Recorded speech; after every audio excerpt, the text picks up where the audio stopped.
Hoy continuamos con nuestra serie Sembrador de Vida. Vamos en nuestra sermón número 4. Y hoy, como lo pueden ver ustedes en pantalla, le he dado como título Identificados por el fruto. Hay un pasaje que encontramos en Mateo capítulo 7. Mateo capítulo 7, por ahí lo podemos ver también en nuestra pantalla. Pero Mateo capítulo 7, este pasaje en particular, viene a formar parte de una enseñanza importante que muchos conocemos como el Sermón de la Montaña. El Señor empezó a hablar, a dar las bienaventuranzas partiendo del capítulo 5 de Mateo. Pero durante todo ese proceso, desde Mateo capítulo 5 hasta Mateo capítulo 7, nosotros nos encontramos una serie de enseñanzas muy particulares en la intención de Jesucristo de construir el corazón de la iglesia, de construir el corazón de los fieles, de construir el corazón de aquellos que en su momento habían estado rindiendo su vida al mensaje de gracia que Jesús compartía momento a momento.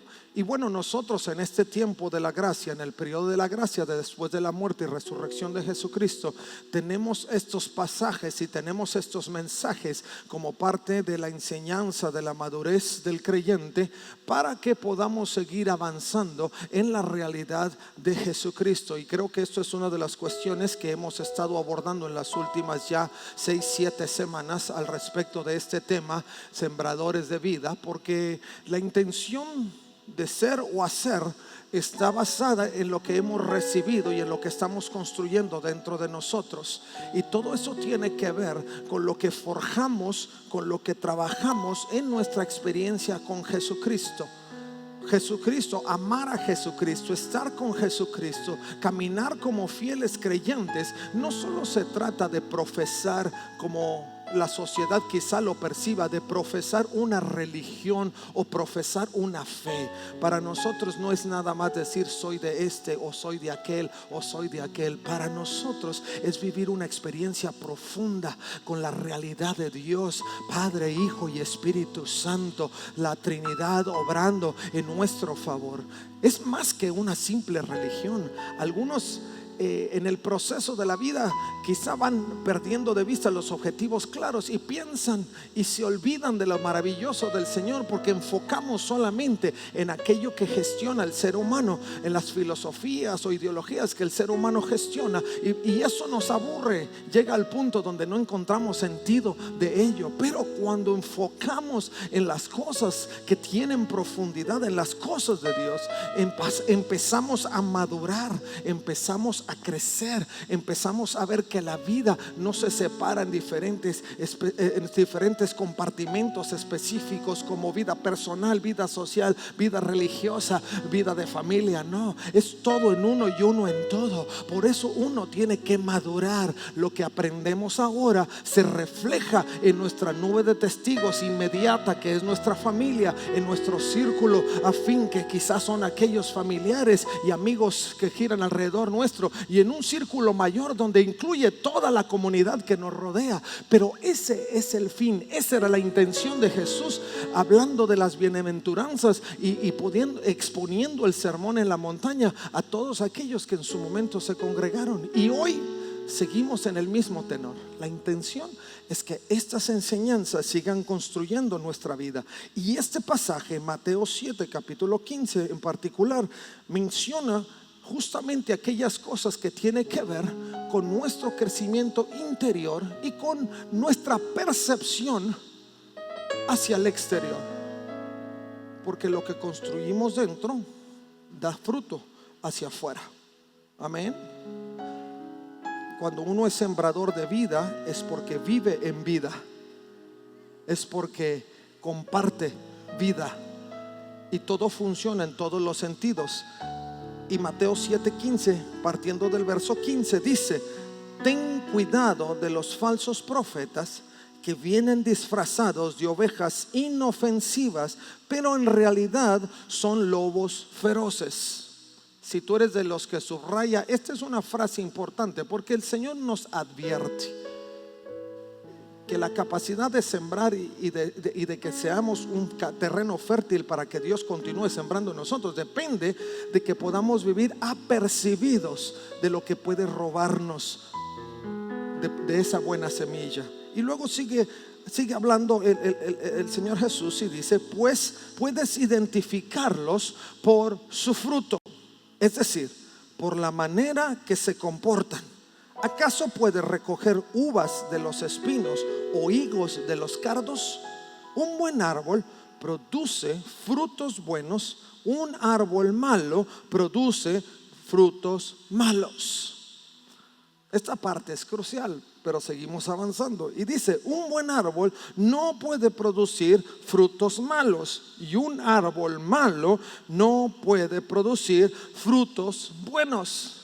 Si hacemos una autorreflexión y empezamos a tomar nota de lo que ha sido el ejercicio de nuestra vida, determinaremos en qué condiciones hemos crecido y qué frutos hemos dado. Recuerde que la palabra es toda espada que corta de adentro y que corta hacia afuera y que me corta a mí y que lo corta a usted. Una autorreflexión de cuál ha sido nuestra capacidad de vida. Y sigo. Dice: por lo tanto, todo árbol que no produce frutos buenos se corta y se arroja al fuego. Así es, de la misma manera que puedes identificar un árbol por su fruto, puedes identificar a la gente por sus acciones. Wow. Creo que esto no amerita mayor explicación. Pero cuando nosotros observamos estos detalles que el Señor Jesús hace notar, ahora, si ustedes notan, es una palabra sencilla, simple, pero que trae a nuestra vida una capacidad de reflexión profunda. ¿Dónde estoy parado? ¿Qué tipo de sembrador soy? ¿Y qué es lo que se ha sembrado en mi vida? ¿Cuáles son mis acciones? ¿En qué forma he estado desarrollando mi vida? ¿Cómo es que tomo decisiones? Es una cantidad de consideraciones que podemos nosotros tomar en cuenta para hacer un análisis profundo de nuestra vida. Como creyentes tenemos que estar en una constante autoevaluación. Por eso el Señor Jesús, si usted nota y va a Mateo capítulo 5 y partiendo de ahí hacia adelante, se dará cuenta que las enseñanzas de Jesús atraviesan por lo menos tres capítulos importantes, puntualizando aspectos que alguno consideraría son redundantes, pero porque la intención de Dios es que ese concepto de vida quedara afirmado en la mente y en el corazón de cada creyente. Y eso es lo que construye nuestra vida. Eso es lo que hace que podamos vivir en la realidad de un buen fruto o de un buen árbol o un mal árbol. Cada uno de nosotros notamos nuestras acciones. Ahora, quiero que tomemos en cuenta que no se trata de que el buen árbol, y siempre que te encuentras en la iglesia y en los perímetros de la iglesia y en el entorno de la iglesia, significa que eres buen árbol. Como tampoco significa que si te encuentras fuera de los perímetros de la iglesia y estás allá fuera de la iglesia, eres un mal árbol. Porque lo que tiene que considerar uno es lo que está corriendo dentro de nosotros. Estar fuera de los perímetros físicos de la iglesia no determinan el estado del corazón, de nuestra conexión con Dios. Yo conozco personas que por situaciones sociales, políticas y demás no pueden estar en los perímetros físicos de una iglesia, pero su corazón arde porque la iglesia no es el edificio, sino el corazón que se conecta al Rey de Reyes y al Señor de Señores. Y eso es lo que muestra el fruto bueno. Aleluya. Esto es importante notarlo porque después creamos los conceptos o los elementos que son necesarios para emitir un juicio sobre la vida. Que de antemano te digo, el juicio no es algo que Dios nos llama a hacer. Él es el juez. Pero si de algo hacemos juicio, hagamos juicio de lo que concierne nuestra vida. ¿En dónde estoy? ¿Qué es lo que está creciendo en mí? ¿Y qué es lo que yo estoy dando para que otro crezca? Y quiero apuntar hacia tres aspectos esenciales y principales que este pasaje nota. Primero, la Escritura dice que nosotros estamos en condiciones para identificar el fruto. Para identificar el fruto. Ahora, esto es sumamente importante, escucha, porque identificar el fruto no es tan sencillo como a veces pensamos. Si hablamos desde una perspectiva botánica, nos vamos a encontrar con plantas que son muy similares. Incluso la Escritura refiere a algunos casos que yo voy a mencionar en algún momento. Pero tengo por ahí en pantalla por lo menos 3 casos. Si vamos al primero, al menos que seas un muy buen chef o un muy buen botánico, y aún viéndolo se me hacen igual. No es igual el perejil que el cilantro,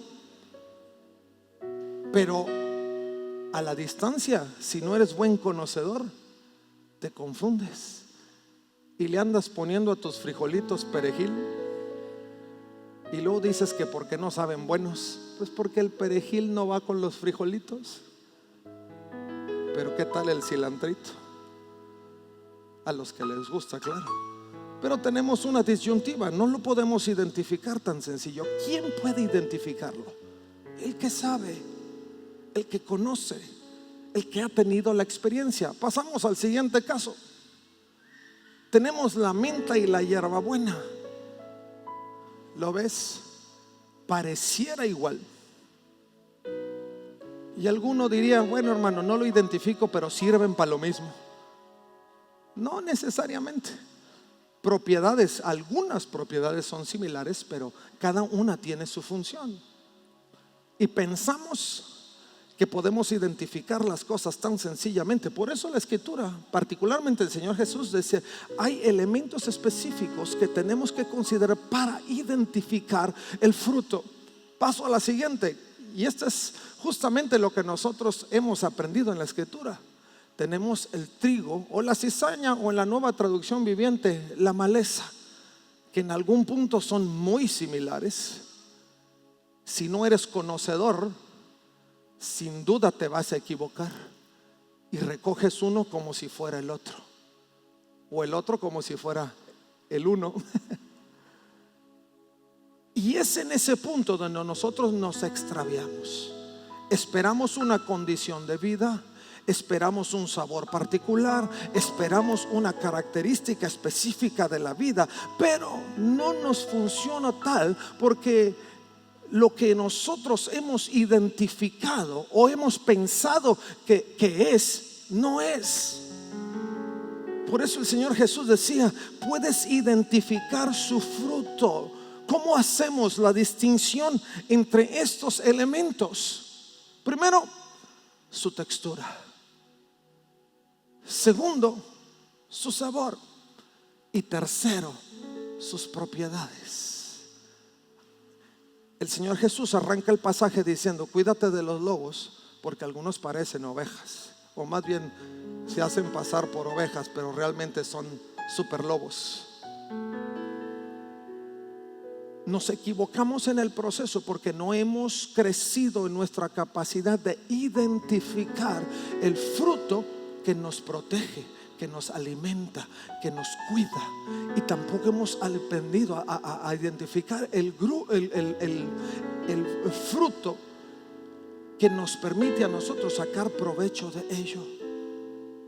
Por eso estos 3 elementos, hablando desde una perspectiva, insisto, botánica, o una perspectiva de alimentación, son esenciales. ¿Qué son los elementos en nuestra vida como creyentes que tenemos que desarrollar para poder identificar el fruto?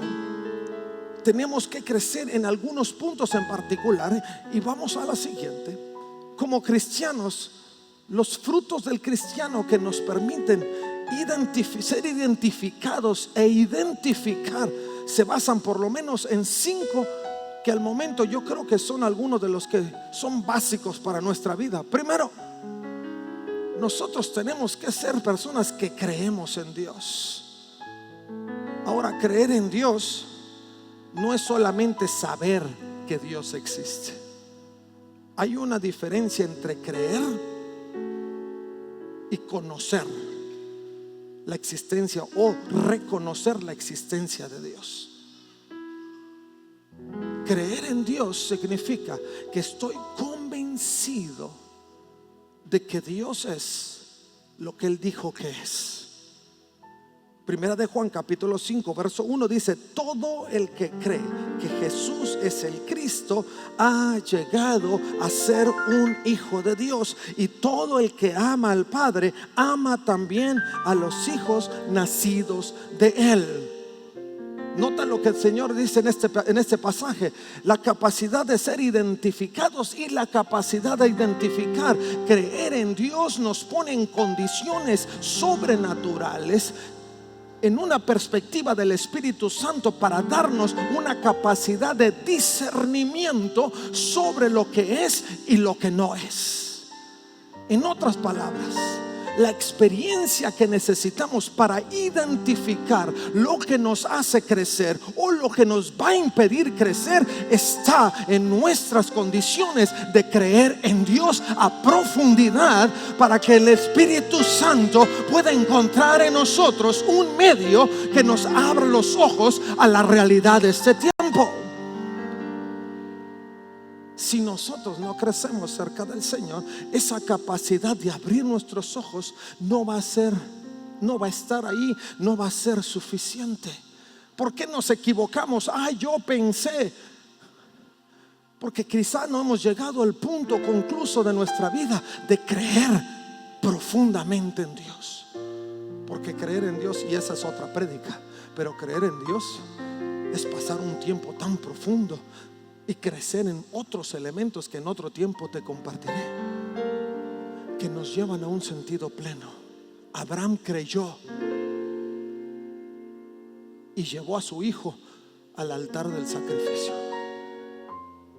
Moisés creyó y llevó al pueblo a la libertad y a tantas otras cosas que vivieron. Pablo creyó y aún fue llevado al sacrificio. Jesús estaba convencido y creía en la voluntad del Padre, que fue llevado a la cruz del Calvario. Creer te lleva a esa dimensión de vida. Por eso Juan decía: si tú crees en Cristo, entonces has llegado a ser hijo de Dios, con una plenitud de conocimiento. Segundo, el fruto que nos identifica y que nos permite identificar es, como creyentes, es que no existe práctica de pecado en nuestra vida, por lo menos no de pecado intencional. En algún momento yo les dije que muchos de nosotros, en el debate y en la negociación de nuestra convicción,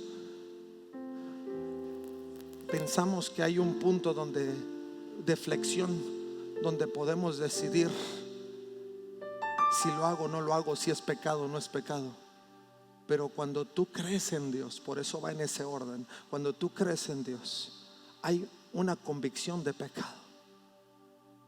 Y el fruto del que ama a Dios y que es hijo de Dios vive en estas condiciones. Primero de Juan 3:9 dice: los que han nacido en la familia de Dios no se caracterizan por practicar el pecado, porque la vida de Dios está en ellos. Así que no pueden seguir pecando, pues son hijos de Dios.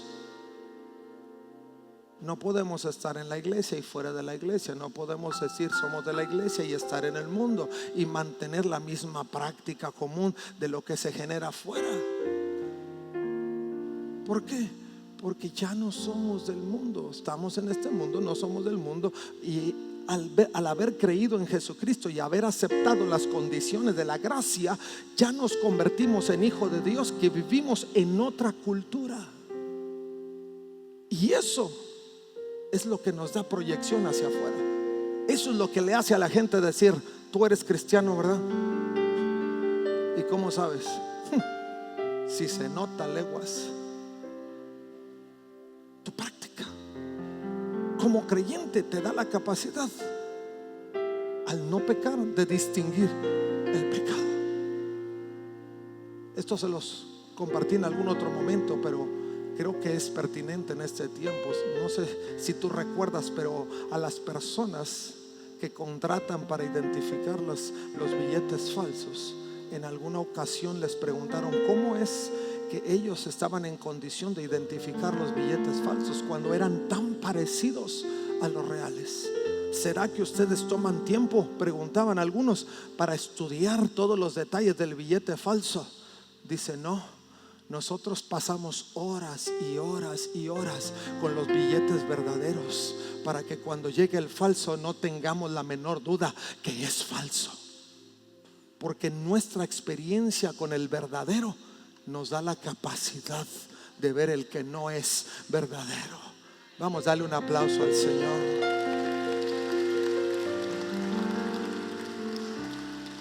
No solo eres identificado, pero tú tienes capacidad de identificar lo que no es de Dios, porque pasas tanto tiempo con el verdadero, con el santo, con el sublime, que cuando el enemigo llega al acecho y trata de ser el impostor de algo, tú tienes capacidad de decir: esto es falso, esto no es de Dios. Y de esa forma identificamos el fruto nuestro y el fruto del que está delante de nosotros. 3. Otro de los elementos importantes que nos caracterizan o nos distinguen es la capacidad que tenemos para amar a otros creyentes. Esta es la parte con la que más luchamos, y a veces pensamos que no es tan difícil. ¿Quién no va a amar a otro creyente? Y mientras hablo, yo sé que algunos creyentes están en fricción con otros creyentes. No lo digo yo, lo dice la Escritura, y es el Espíritu Santo que habla. Si nosotros no desarrollamos esa capacidad de poder echar fuera esos elementos que nos detienen para amar a otros, recuerda que el amor se ejercita en lo individual, no en lo colectivo. Tú no amas porque todos aman. Tú amas porque Dios te amó a ti primero. El Señor hizo una distinción particular en cada uno. Sí amó a todo el mundo, pero te amó a ti en particular. Y de esa manera es que nosotros amamos. Y la capacidad de amar se desarrolla, se ejercita en lo personal. Si alguien no te ama de regreso, no está condicionado tu amor porque otro no te ama. ¿Estás conmigo, verdad? Quiere decir que aunque otro no te ame, tú sigues amando. Por eso la gente no se explica: oye, pero te ha hecho tantas cosas. Pues sí, pero ese es problema de él, no mío. Porque la capacidad de amar está en mí, aunque no esté en él. Wow. Esa es la condición que explica por qué el Señor pedía a sus discípulos que si alguien golpeaba su mejilla, pusieran la otra, porque reafirmaba su capacidad de poder vivir en la gracia aunque otro no viva en ella. Y eso es un elemento que distingue el fruto de nuestra vida. Wow. Algunos, y seguramente han tenido la experiencia: oye, ¿por qué te dejas tanto? No me dejo. No es que me estoy dejando, es que yo no tengo problemas. Los problemas los tienen los otros que están queriendo generar problemas. Si yo caigo en la situación, entonces empiezo a tener problemas. Pero si me resisto a lo que el enemigo pone delante de mí, entonces yo sigo en mi punto templado, dando fruto de que uno mayor está conmigo. Sé que suena más fácil decirlo que hacerlo, pero ese es el ejercicio del cristiano. Eso es lo que nos distingue. Eso es lo que distingue nuestro fruto y lo que nos da capacidad de meditar en la necesidad del otro.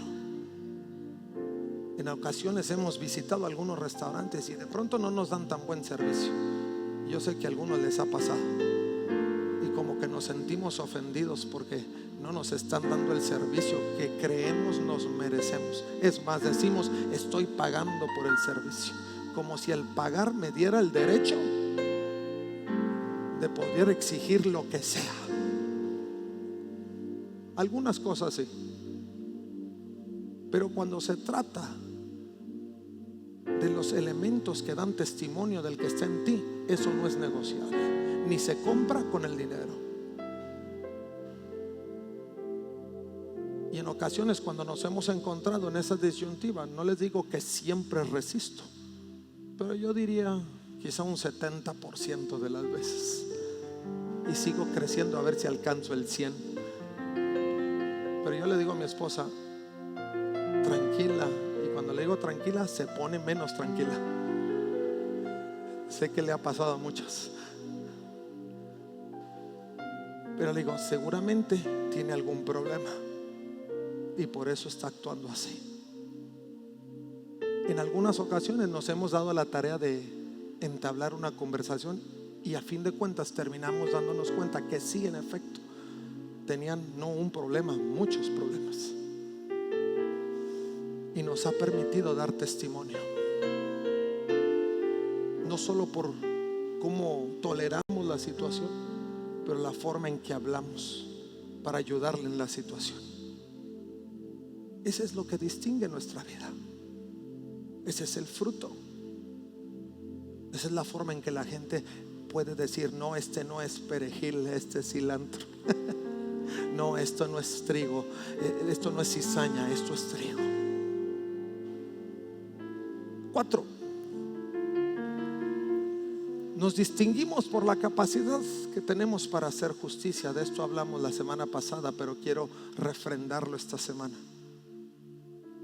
Primera de Juan capítulo 2 verso 29 dice: ya que sabemos que Cristo es justo, también sabemos que todos los que hacen lo que es justo son hijos de Dios. Ese es el fruto. La justicia es la que ejercemos en la realidad de Cristo. ¿Qué es lo que Jesús haría? Lo hemos dicho una y tantas veces en medio de las situaciones. ¿Qué es lo que Jesús haría? Cuando tú llegas a ese punto de reflexión, es que estás buscando distinguir y honrar el fruto de Dios en tu vida. Y yo te motivo a que sigamos en eso. Yo te motivo a que no lo sueltes, a que sigas en esa realidad, porque lo que queremos en este tiempo vivir es justamente en esos elementos que nos dan identidad hacia afuera y que nos permiten crecer hacia adentro. Que podamos actuar en justicia. No podemos demandar justicia si nosotros no practicamos justicia. Y la escritura dice que no hay justo sino solo uno. Si no actuamos en la realidad de Dios, entonces no estaremos tan convencidos de que lo que estamos haciendo es justo. Cuando hay decisiones detalladas, profundas, delicadas, que no son del diario, y aún algunas en el diario, tenemos que pedir sabiduría. Señor, ¿qué hago? Esto es lo que me conviene, pero eso no significa que esto es lo justo. Esto es lo que quiero, pero esto no significa que es lo justo. Tenemos que actuar. Dice la escritura: el justo por la fe vivirá. Significa que no solo crees en Dios, sino en la forma en que Dios va a recompensar tu vida por actuar en justicia, aunque en el momento no parezca conveniente. seamos justos. 5, y concluyo con el 5.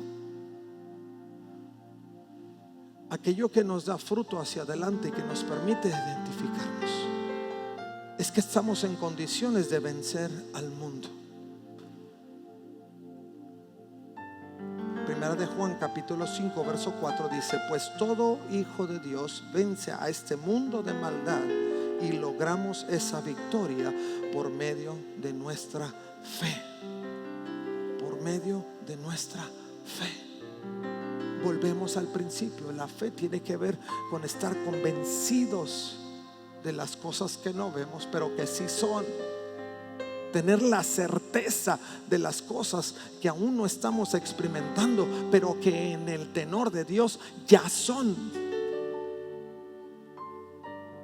Yo no las veo, yo no sé de qué se trata, no he visto el resultado, pero creo que Dios lo tiene resuelto. Eso es fe. Y esa es la forma de vencer al mundo. Ya no aguanto, ya no resisto. Humanamente siento que esto es mucho, que es mucho para mí, que ya no puedo dar otro paso, que ya siento que el mundo que gira alrededor mío está actuando injustamente. Siento que esto no debe ser así, no debe ser así, no debe ser así. Ya no aguanto. Pero si yo creo en Dios, primero, sé que no hay justo desamparado. Y segundo, estoy convencido que todo obra bien para aquellos que aman al Señor. Y si tuviera que agregar un tercero, es Jesucristo, quien defiende nuestra causa frente a nuestros enemigos y el que pelea nuestra batalla. Y si Él pelea nuestra batalla, somos más que vencedores. A su nombre. Aleluya. Eso significa que no siempre tenemos que dar explicación de todo lo que sucede. Algunos damos explicación para tratar de justificarnos, pero no siempre hay que dar explicación. A veces el Señor te dice: quédate quieto, no digas nada. Señor, pero tienen que saber, y alguien se los tiene que decir, pero no tú. Alguien se los dirá, pero no tú. Él pelea tu causa. De esa forma vencemos al mundo. Las armas del mundo no son las mismas armas de Dios. El mundo pelea con agresión. El mundo pelea tratando de imponer el pie sobre otros, tratando de robar posiciones, tratando de imponerse injustamente frente a circunstancias. Pero el Señor pelea por nosotros diciéndote: estate quieto y ver que yo soy Dios.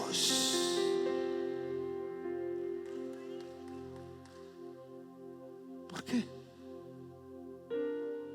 Porque deja que crezca el fruto. Y cuando todos dijeron: no, ese era espino, ese era cardo, y empiezas a crecer, se darán cuenta que eres un higo, y un higo bien jugoso. Y los que peleaban contra ti te van a decir: ay, cómo no me di cuenta antes. Y todo lo que no te dieron en su tiempo, escucha esto, porque eso es realidad, te lo van a dar en el tiempo que llega.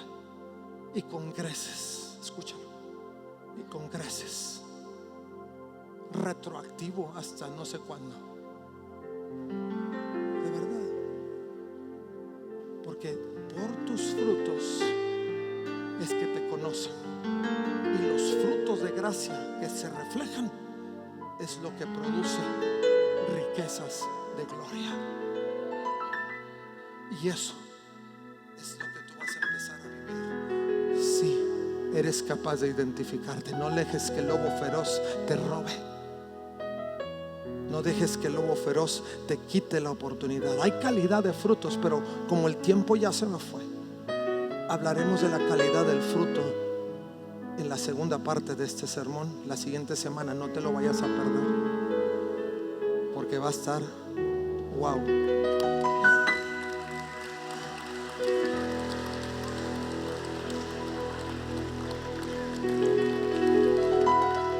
Pero hoy, mientras nos vamos, yo te quiero invitar primero a que estés de pie.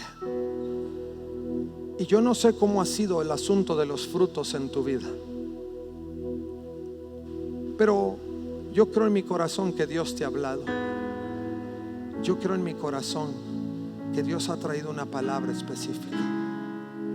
Y algunos estamos tratando de madurar esa parte, de poder ser distinguidos por los frutos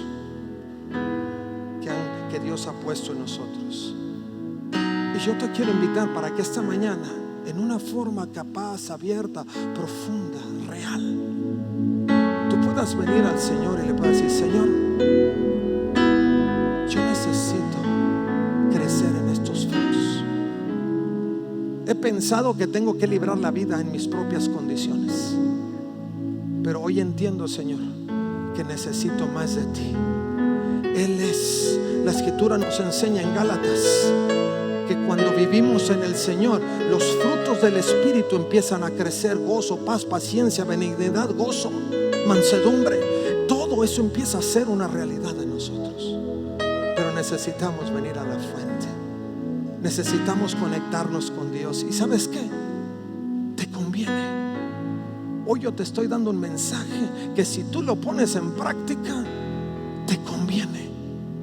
Nada fuera de esto va a ser más grande, porque Dios es grande y nadie es mayor que Él.